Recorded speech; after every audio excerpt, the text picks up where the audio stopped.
नमस्कार। उत्तराखंड युवा कांग्रेस की प्रस्तुति देवभूमि की बात में आप सबका स्वागत है।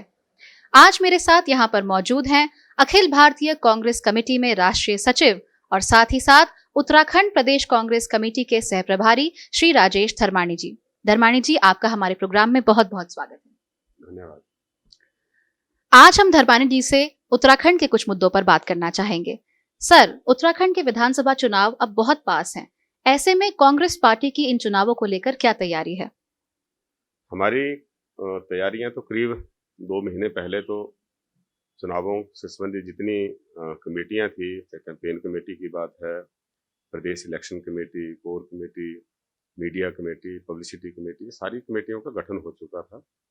और अभी हाल ही में एआईसीसी की तरफ से स्क्रीनिंग कमेटी का गठन कर दिया गया है और जिसकी एक बार बैठक देहरादून में हो चुकी है और अभी 5 बैठकें अलग अलग जगह पे, और जैसे श्रीनगर में, अल्मोड़ा, हल्द्वानी, हरिद्वार और देहरादून, यहाँ अलग अलग दिन, पूरा एक एक दिन जो है, जो भी संभावित हमारे उम्मीदवार होंगे उनका पता करने के लिए कि कौन बेहतर होगा, या जो भी कैंडिडेट्स हैं वो अपनी दावेदारी प्रस्तुत करने के लिए इस कमेटी से मिल सकते हैं। तो ये 5 दिन का प्रवास का कार्यक्रम भी बनाया गया है। और वैसे तो 5 साल तक लगातार भारतीय जनता पार्टी की जो भी जन विरोधी नीतियां थी या इनके भ्रष्टाचार के मामले थे, वो लगातार उजागर किए हैं। कांग्रेस पार्टी ने सड़कों पर लगातार संघर्ष किया है और हर क्षेत्र में किया है। साथ में विधानसभा में बेशक हमारा नंबर कम था, लेकिन पूरे दमखम के साथ हमारे माननीय विधायकों ने भी पूरी लड़ाई जो है वो लोगों की लड़ी है। पिछले 4.5 सालों में भाजपा की सरकार उत्तराखंड में रही है। आपके अनुसार उनकी सबसे बड़ी विफलताएं कौन-कौन सी रही हैं इन 4.5 सालों में? देखिए, सबसे बड़ी विफलता जहाँ तक उत्तराखंड को लेकर हम बात करें, वो बेरोजगारी की रही है। बेरोजगारी लगातार बढ़ रही है और आज उत्तराखंड देश के उन टॉप 5 स्टेट्स में आता है जहाँ उत्तराखंड की तो बेरोजगारी की दर जो है वो बहुत तेजी से बढ़ी है। दूसरा, यहाँ पर जो एक संगठित तरीके से उत्तराखंड को लूटने का प्रयास हुआ है, चाहे वो भूमि बेचने की बात है, माइनिंग की बात है, और तमाम तरह के जो ठेके हैं उनमें भ्रष्टाचार के किस्से सुनने को मिलते हैं। तो मैं समझता हूँ कि ये दूसरा बड़ा मुद्दा है। तीसरा, महंगाई, क्योंकि ये हर व्यक्ति को प्रभावित करती है और इससे न सिर्फ गरीब व्यक्ति प्रभावित हुए हैं, बल्कि मध्यम और उच्च मध्यम जो वर्ग है वो भी पूरी तरह से प्रभावित हुआ है। आम लोगों का जीना मुश्किल हुआ है और बड़े बड़े जो धनासेठ हैं उनकी जेब भरने के लिए इस तरह की भारतीय जनता पार्टी की नीतियां रही। इससे आम आदमी के उपयोग में आने वाली, दैनिक उपयोग में आने वाली चीज़ें हैं, चाहे खाने पीने की हैं, चाहे इवन वस्त्र और जो महिलाओं के मनियारी का सामान है, इसके ऊपर भी पहली बार टैक्स लगाया। इस भारतीय जनता पार्टी ने तो लेबर के ऊपर भी जो है वो जीएसटी लगाया है। तो पहली बार ऐसा हुआ। नहीं तो कांग्रेस पार्टी ने इतने लंबे समय तक शासन किया, आज दिन तक कपड़ा, चीनी, धूप, मनियारी का सामान, इनको जो था वो टैक्स के दायरे से बाहर रखा, टैक्स फ्री आइटम्स थे, लेकिन इन्होंने उसको टैक्स के दायरे में ला दिया। आज 28% की ऊंची दरों पे जो है वो जीएसटी लगाया गया है। आज जो एलपीजी गैस सिलेंडर 1000 से ऊपर लोगों को मिल रहा है। पेट्रोल डीजल जितना बढ़ाया था उससे बहुत नामात्र कम किया, वो भी जब झटका उपचुनावों में लगा। और साथ लगते पहाड़ी प्रदेश में तो 4 उपचुनाव हुए, इसमें 1 लोकसभा था, 3 विधानसभा था और चारों की चारों सीटें कांग्रेस पार्टी ने जीती। भारतीय जनता पार्टी सत्ता में होने के बावजूद और उस प्रदेश से बीजेपी का राष्ट्रीय अध्यक्ष होने के बावजूद भी वो चारों सीटें कांग्रेस की झोली में गई, क्योंकि लोग इनसे दुखी हैं, लोग इनसे निराश हैं। जो वायदे इन्होंने चुनावों में किए थे, एक भी वायदा ऐसा नहीं है जो भारतीय जनता पार्टी ने पूरा किया हो। यही उत्तराखंड की पवित्र भूमि है, जहाँ के युवाओं को ठगने के लिए बीजेपी के शीर्ष नेताओं ने कहा था कि पहाड़ की जुबानी, पहाड़ का पानी हम बर्बाद नहीं होने देंगे, लेकिन आज तो ना तो उस जवानी को बचाने के लिए कुछ हुआ, आज इतना बड़े स्केल पे पलायन हुआ है।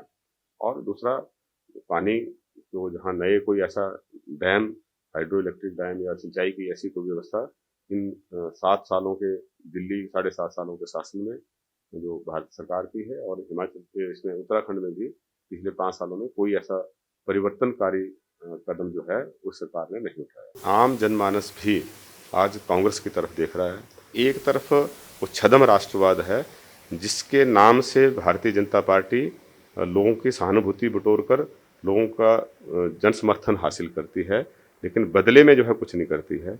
इसी भाजपा सरकार के मुखिया जो 56 इंच के सीने की बात करते थे, उन्हीं के नेतृत्व में जो है हमारे भारतवर्ष की काफ़ी ज़मीन जो है वो आज चीन जो है उसमें कब्जा किए हुए है। लेकिन ये सरकार जो है पूरी तरह से एक मजबूर दिखती है, कोई कदम ये ना तो डिप्लोमेटिक तरीके से को उठा पाई और ना जो है किसी तरह के अन्य कोई कार्रवाई कर पाई है। लेकिन दूसरी तरफ इंदिरा गांधी वो शख्सियत थी, वो जो देशभक्ति से ओतप्रोत थी। उन्होंने ना सिर्फ जो है ये बांग्लादेश को जो है पाकिस्तान से अलग करके एक नया देश बनाने में सहायता की, बल्कि सिक्किम को भारतवर्ष में मिलाया, वो भी बहुत बड़ा एक ऐतिहासिक कदम था। और अपनी जान जो है बलिदान कर दी, अपनी जान जो है न्यौछावर कर दी अपने देश के लिए, लेकिन देश को टूटने नहीं दिया, खालिस्तान नहीं बनने दिया, बेशक अपनी जान जो है उन्होंने गंवा दी। तो ऐसी महान हस्ती को हम इस रैली के माध्यम से भी याद करेंगे, और जो युवा पीढ़ी है उसको भी इतिहास के इन पन्नों से वाकिफ कराएंगे कि कांग्रेस पार्टी ही ऐसी पार्टी है जिसके तमाम बड़े नेताओं ने, चाहे इंदिरा जी हैं, राजीव जी हैं, सरदार बेअंत सिंह जी हैं, जिन्होंने आतंकवाद के विरुद्ध जो है इस कदर लड़ाई लड़ी है कि अपने प्राणों का बलिदान दे दिए, प्राण न्यौछावर कर दिए। और दूसरी तरफ वो छद्म राष्ट्रवाद है जो राष्ट्रवाद के नाम से लोगों की भावनाओं का शोषण करके वोट तो लेता है, लेकिन बदले में राष्ट्र को मजबूत करने के लिए कोई कदम जो है वो ऐसा नहीं उठा पाया जिसको हम उनकी उपलब्धि बता सकें। उत्तराखंड में कुंभ का आयोजन किया गया था। कई सारी एजेंसीज के कई सारे लोगों के मना करने के बावजूद कुंभ उत्तराखंड में हुआ, और उसके बाद हमें कुंभ में एक टेस्टिंग घोटाला देखने को मिला। कुंभ टेस्टिंग घोटाला शायद उत्तराखंड के इतिहास के सबसे बड़े घोटालों में से एक है।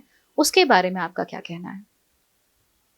कोरोना महामारी में तो इतनी मिसमैनेजमेंट हुई, चाहे वो राष्ट्रीय स्तर की बात है, चाहे उत्तराखंड की बात है, चाहे देश के अन्य प्रदेशों की बात है। प्रथम चरण में तो हालांकि उससे पहले भी देश के दुनिया में अन्य देश जो हैं वो इसका मुकाबला कर रहे थे। उनके जो वहाँ पे उदाहरण हमारे सामने थे, उनकी किस तरह से वो कदम इस महामारी से लड़ने के लिए कर रहे थे। लेकिन उसमें भी नमस्ते ट्रंप और उसमें अन्य तमाम जो है वो भारत सरकार जो है वो अपनी राजनीतिक गतिविधियों में जो है व्यस्त रही। लेकिन जब खतरा बहुत ज़्यादा बढ़ गया तो अचानक जो है लॉकडाउन लगाया गया। अचानक जो है ये बड़ा महत्वपूर्ण है, क्योंकि लॉकडाउन अगर थोड़ा तैयारी के साथ लगाते, लोगों को भी तैयारी करने का अवसर देते और सरकार भी तैयारी करती, तो शायद इतनी परेशानी और इतनी जानें जो हैं वो नहीं जाती जितना कि नुकसान हुआ। लेकिन हैरानी इस बात की है कि दूसरी वेव तक सरकार को 1 साल से ज़्यादा समय मिला, लेकिन कोई तैयारी धरातल पर नहीं थी। लोगों को वेंटिलेटर उपलब्ध नहीं थे, दवाइयाँ उपलब्ध नहीं थी, और यहाँ तक कि जो हालांकि सिम्प्टोमेटिक ट्रीटमेंट होनी थी, लेकिन वो भी पूरी तरह से कन्फ्यूजन की स्टेट में जो थे वो हमारे सरकार और हेल्थ अथॉरिटीज़ थी। कोई स्टैंडर्ड ट्रीटमेंट प्लान जो है नहीं था, जिसकी वजह से दूसरी वेव के दौरान बहुत सारे नौजवान जो साथी हैं इस दुनिया को छोड़ के असामयिक मृत्यु का शिकार हुए। और दूसरा जो एक पीएम केयर फंड बनाया गया, उसमें भी बड़े घोटाले जो हैं सुनने को मिलते हैं। जब पीएम रिलीफ फंड था तो पीएम केयर फंड बनाने की क्या जरूरत थी, और अब लोगों को समझ आया कि उसका उद्देश्य यही था कि उसको आरटीआई के एम्बिट से बाहर रखा जाए, ताकि उसके बारे में लोगों को ये मालूम ना पड़े कि जो आपने पैसा दिया है उसको खर्चा कहाँ किया। और टेस्टिंग घोटाला तो उसमें निश्चित तौर पे उत्तराखंड की देवभूमि में इस तरह का प्रकरण होना, और वो भी पवित्र हरिद्वार की भूमि पे जहाँ लोगों की बहुत ज़्यादा आस्था है, इस जगह पे और कुंभ में जो 12 साल बाद आता है, इस तरह की घटना होना जो है वो बहुत ही निंदनीय है, घटिया है और इससे निम्न स्तर की कोई और घटना नहीं हो सकती है। तो ये सरकार, इसके पास घोटाले करने का बड़ा अनुभव है, बड़े अनुभवी लोग हैं, ये डराते भी हैं और खाते भी हैं। हैं? तो इनसे जो है अब इनका एक जनता की अदालत में ही हम इनको लेके जाएंगे और जनता निश्चित तौर पे इनको 2022 के चुनाव में दंड देगी। एक बार फिर से देश पर ओमिक्रॉन नामक एक कोविड के नए वेरिएंट का खतरा मंडरा रहा है। आपको क्या लगता है कि क्या सरकार इस बार कोविड के लिए तैयार है? अभी भी वैसे मुझे लगता है कि क्योंकि जो हेल्थ अथॉरिटीज़ हैं उनके पास काफ़ी अनुभव आया है और WHO भी समय समय पर इंफॉर्मेशन जो है वो इंटरनेशनल लेवल पे शेयर कर रही है। तो ये बड़ी चिंता का विषय है क्योंकि इंडिया में भी 2 केस तो अभी तक हो चुके हैं। हालांकि अभी तक तो जो इंटरनेशनल ट्रैवलर हैं उन्हीं तक सीमित है, लेकिन इसमें जो है सावधानी बरतने की ज़रूरत है और हम सरकार से अनुरोध करेंगे कि समय रहते जो है आवश्यक कदम उठाए जाएं ताकि जो फर्स्ट और सेकंड वेव के दौरान लोगों की जान माल की हानि हुई उस तरह का नुकसान ना हो सके। अगर कांग्रेस पार्टी सत्ता में आती है तो अगले जो 100 दिन होंगे पहले सरकार के, उसमें आप किन चीजों पे, किन बातों पर या किन मुद्दों पर फोकस करना चाहेंगे? हमारी सरकार, हमें विश्वास है कि उत्तराखंड में बनेगी और सरकार की प्राथमिकताएं क्या होंगी, हम इसको बंद कमरे में इसका फैसला ना लें, इसकी बजाय लोगों से एक बड़ा वाइड कंसल्टेशन का कार्यक्रम प्रदेश कांग्रेस कमेटी ने शुरू कर रखा है और इसमें हमारे जो प्रभारी हैं देवेंद्र यादव जी, उनकी तरफ से भी यही कोशिश थी कि हर विधानसभा क्षेत्र में ज़्यादा से ज़्यादा लोगों के साथ हमारी टीम जाके जो है वहाँ मिल सके, उनसे उनके विचार जान सके, वो सरकार से क्या अपेक्षा रखते हैं उसके बारे में जानकारी हासिल कर सकें। अलग अलग जो इंटरेस्ट ग्रुप्स हैं, चाहे यूनियंस हैं, चाहे एसोसिएशन हैं, फेडरेशन हैं, उनसे हम उनकी प्रायोरिटीज़ के बारे में, उनकी क्या डिमांड्स हैं उसके बारे में जानकारी हासिल कर सकें। उसके लिए एक बड़ा लंबा प्रोसेस जो है वो अभी जारी है और हमें निश्चित तौर पे कह सकते हैं कि हमारी प्राथमिकता जो है वो युवाओं के डेवलपमेंट के लिए होगी, ग्रामीण क्षेत्र के विकास के ऊपर जो है वो फोकस्ड होगी, महिलाओं के साथ जो किसी तरह का कोई भेदभाव ना हो, हम उनको जो है त्वरित न्याय दे सकें अगर कहीं पे किसी तरह की ऐसा अन्याय उनके साथ होता है। और जहाँ शहरों का विकास भी हमारी प्राथमिकता होगी, वहीं पे हमारी कोशिश होगी कि शहरों को हम एक ग्रोथ इंजन के तौर पे जो है हम डेवलप कर पाएँ ताकि आसपास के जो हमारे ग्रामीण क्षेत्र हैं उनमें भी स्थानीय स्तर पे रोजगार के अवसर बढ़ सकें और बहुत अच्छा हमारा प्रयास होगा ताकि हम जो ये पलायन लगातार पहाड़ों से हो रहा है उस पर भी कहीं ना कहीं रोक लगा सकें, क्योंकि पलायन तभी हो रहा है जब लोगों के पास रोजगार की कमी है। अगर हम जो सुविधाएं शहरों में मिल रही हैं उस तरह की सुविधाएं अगर हम गांव में प्रदान करने में सफल हो जाते हैं तो हम कह सकते हैं कि काफ़ी हद तक जो है ये पलायन रोकने में हम सफल होंगे। आज जो कोरोना जो लॉकडाउन लगा उसकी वजह से रिवर्स माइग्रेशन हुई है और हम ये देखते हैं कि बहुत सारे जो युवा साथी हैं, जो वर्किंग लोग थे, उनके पास अलग अलग तरह का अनुभव है जो विभिन्न संगठनों, विभिन्न जो इंस्टीट्यूशन हैं, ऑर्गेनाइजेशन हैं, चाहे प्राइवेट क्षेत्र में थे, यहाँ तक कि देश के बाहर भी, चाहे हॉस्पिटैलिटी इंडस्ट्री थी या IT सेक्टर में, अलग अलग जगह पे लोग काम कर रहे थे। अब काफ़ी लोग जो हैं वो वापस घर आए हैं, उनके पास अनुभव है, स्किल है, लेकिन उनका उपयोग हम नहीं कर पा रहे हैं। अपने अपने स्तर पे लोग कर रहे हैं, लेकिन सरकार को जिस तरह से इस अपॉर्चुनिटी का फ़ायदा उठाना चाहिए था, लेकिन वो उठाने में जो है वो विफल रही है। हमारी कोशिश होगी कि हम जो ऐसे ट्रेंड और स्किल्ड लोग हैं, हम जो है उनसे मिलकर, उनकी बात जानकर कि किस तरह की हेल्प उनको सरकार से चाहिए और वही हमारे लिए एम्प्लॉयमेंट जनरेशन का एक माध्यम बन सकते हैं। तो ये भी हमारी कोशिश होगी। बाकी समाज के हर वर्ग तक पहुंचने का प्रयास होगा। और उत्तराखंड तो यहाँ देवभूमि है, हमारे जितने धार्मिक स्थान हैं हम उनकी डेवलपमेंट के लिए एक अच्छा विस्तृत योजना बनाएंगे।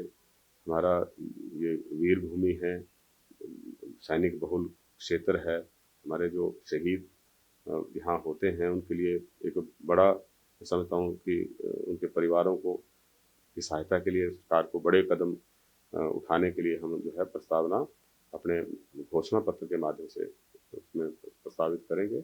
और निश्चित तौर पे जो जनता भारतीय जनता पार्टी से निराश हुई है उसकी निराशा को दूर करने के लिए हम महंगाई कम करने के लिए कदम उठाएंगे, बेरोजगारी कम करने के लिए कदम उठाएंगे और एक ट्रांसपेरेंट जो है वो प्रशासन देने में, और जो संवेदनशील हो, उत्तरदायी हो और लोगों को न्याय देने में सक्षम हो, ऐसा प्रशासन देने के लिए हमारी सरकार कटिबद्ध होगी और निश्चित तौर पे हम कामयाब होंगे। बहुत बहुत धन्यवाद सर हमसे बात करने के लिए। Thank you. हमारे साथ बात कर रहे थे राजेश धर्माणी जी। अगर आप भी देवभूमि की ऐसी ही बातें सुनना चाहते हैं तो उत्तराखंड यूथ कांग्रेस को फेसबुक पर, ट्विटर पर और इंस्टाग्राम पर जरूर फॉलो कीजिए और देखते रहिए देवभूमि के बाद मेरे यानी नेहा चौहान के साथ। धन्यवाद।